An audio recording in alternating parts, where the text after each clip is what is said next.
Alright, ladies and gentlemen, Fab's in the house, and today I'm in the house with the Southern Grind Penguin knife here with me for a review, and we're gonna analyze the look, the sound, and the feel of this bad boy. But hey, don't forget to like the video and to subscribe to the channel if you're enjoying this kind of content. So let's check this guy out.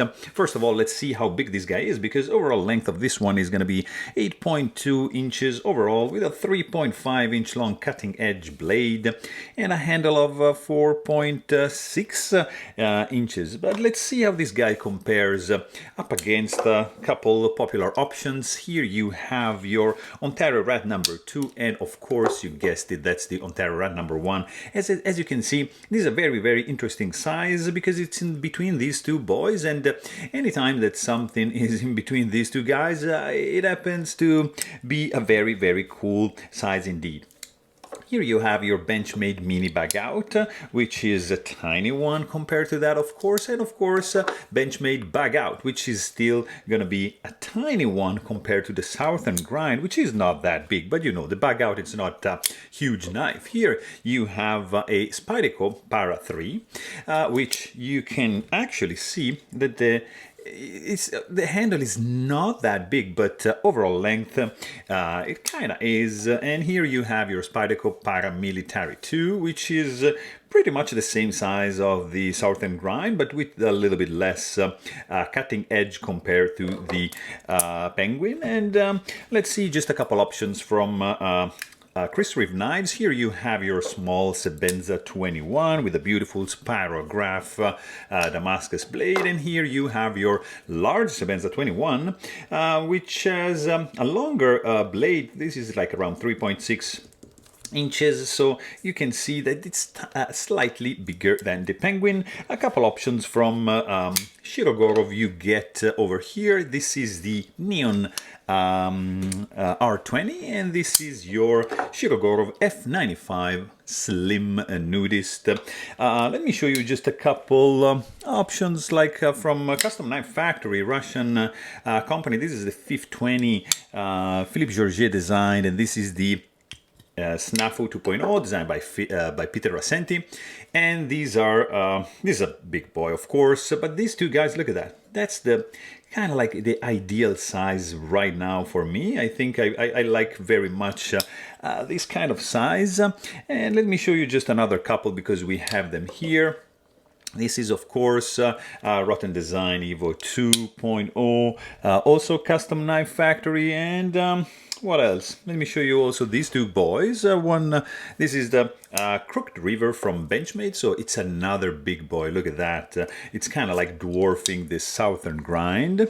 And just another couple frame locks. Here you have your Koenig Knives Arius. That's the Generation 4 Style 55. And this is your Hinder Knives XM18 3.5 inch long. So you get the idea. You get the sense of the size of this guy. It's a very interesting one for sure. This is designed by Zach Brown, and it's the Southern Grind Penguin. It's a nice titanium frame lock. There's a very little chamfering going on the outside. Inner chamfering, I mean, it's not sharp, but there's not much going on, as you can see. There is no internal skeletonization in this US-made titanium frame lock. The price on this guy is going to be around $400 US, and it has a very interesting feature. Like, I think it's I mean, this is a tall knife. It's not slim, like, for example, it's not like this slim. Look at that. But it has very slim profile. So very interesting approach. So in the pocket, it's not going to be that bulky, even if it's tall. The look when closed, it's interesting. You have this like penguin feet going on both sides in this chamfer on right over here.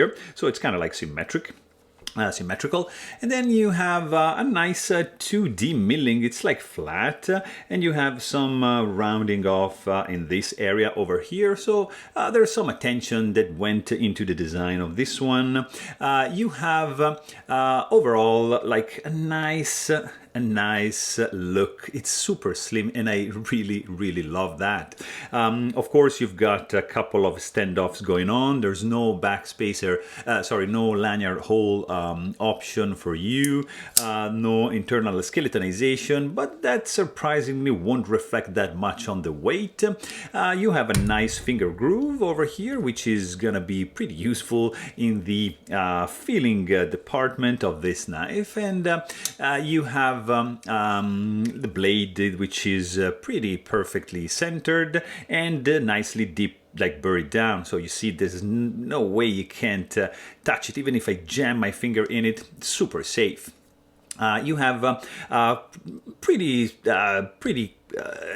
obtrusive, I would say, flipper tab. It's sticking out a little bit, but it's nicely rounded off, so it's not that obnoxious. I mean, it's sticking out. Probably Nick Shabazz wouldn't be so happy about this, but it's nicely done. It's there's a cutout. It's beautifully rounded off. There's no jimping, by the way, and it's absolutely working well for the light switch deployment. Also, like for the push button, yeah, it works because it's that rounded off, but I would just stick with the light switch right over here. You have a very simple construction, one pivot screw and two handle screw. The pivot is captive. It's keyed in on this side, and you're gonna need a T8 Torx bit screw to take this down, and T6 for the clip and the handle screw right over here. They're not protruding, absolutely flush, and I like it. And also it's D-shaped on the inside, so if you don't align this one, it's gonna be sticking out, so you're gonna notice that that's not the correct orientation for the pivot. You have no stainless steel lock face insert on this one, so you're gonna have titanium up against steel, and it's, in this case, it's not a big deal because there's no lock stick, so it means that the geometry is really good. You have also something nice because you have a detent ball ramp. I don't know if you can see it right over here. You can check it out in my disassemble and maintenance video.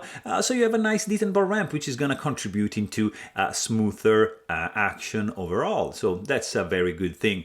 Also, you've got a titanium tip-up carry-only pocket clip with this nice, I mean, it's an interesting design. It's probably not my favorite because this much knife is going to be sticking out from your pocket, but you have a decent clip ramp and a little bit abrupt exiting ramp right here. In fact, you can see it's angled probably a little bit too much, but it's not a big deal.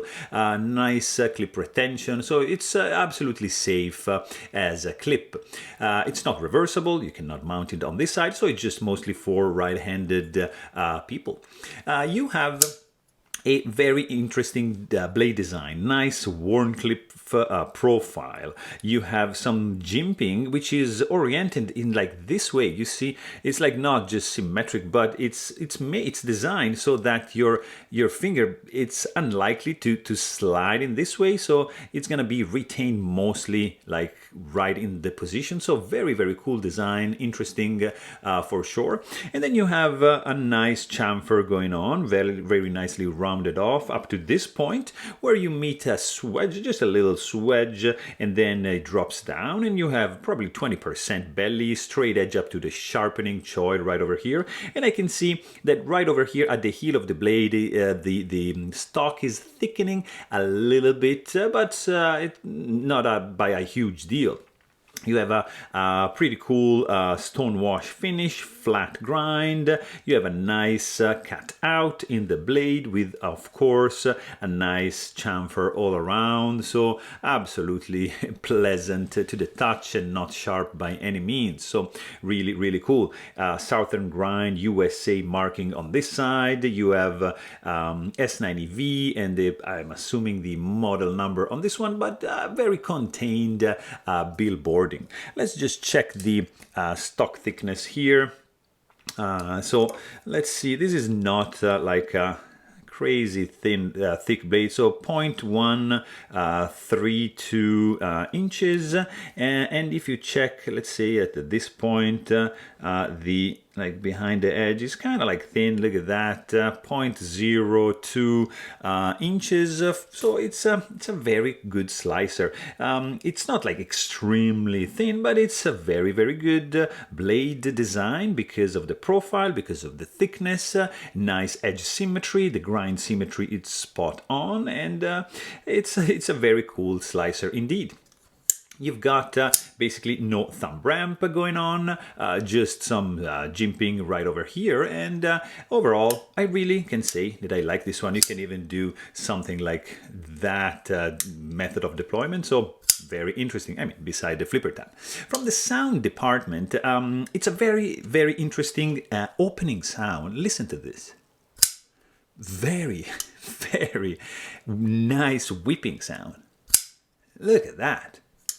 It's kind of loud, but it's pleasant. When you close the knife, it's also very good sound, but I honestly prefer this whipping sound like that. Very, very nice, very, very nice cluck. When you close it, it's kind of like a tinkle, and also it's like resounding. There's a little bit of ding, like echoing going on. So very, very pleasant to the ear, but oh, this whipping is pretty solid, and it tells you that you are in business. So really, really cool. Let's just quickly check the weight on this boy right over here, because there's no internal skeletonization, but at the end of the day, this guy is going to be 4.55 ounces. So it's not that bad. It's very nicely contained because of the stock thickness. So really, really cool indeed. The feeling in your hand is going to be very good. There's no hot spots because the clip profile is very low. You have a nice finger groove. You've got some jimping going on this side. So it's going to be, it's going to feel safely gripped in your hand, even if it's there's not much texturing going on, so might be feeling a little bit on the slippery side, but because of the design like that and the jimping and the finger groove, it's gonna feel absolutely solid in your hand. You can also do comfortably a reverse grip. There's a little bit of handle sticking out, so it's gonna feel nice in the hand. It feels quite balanced, and I would say pretty solid. Nothing is flexing. You've got two standoffs doing a pretty good job right over here, and fit and finish overall, it's nicely done. I don't see any misalignment, anything like this is the clip. Anything rattling when shaken. There's no lock stick, there's no finger soreness when you deploy the blade because it's nicely rounded off.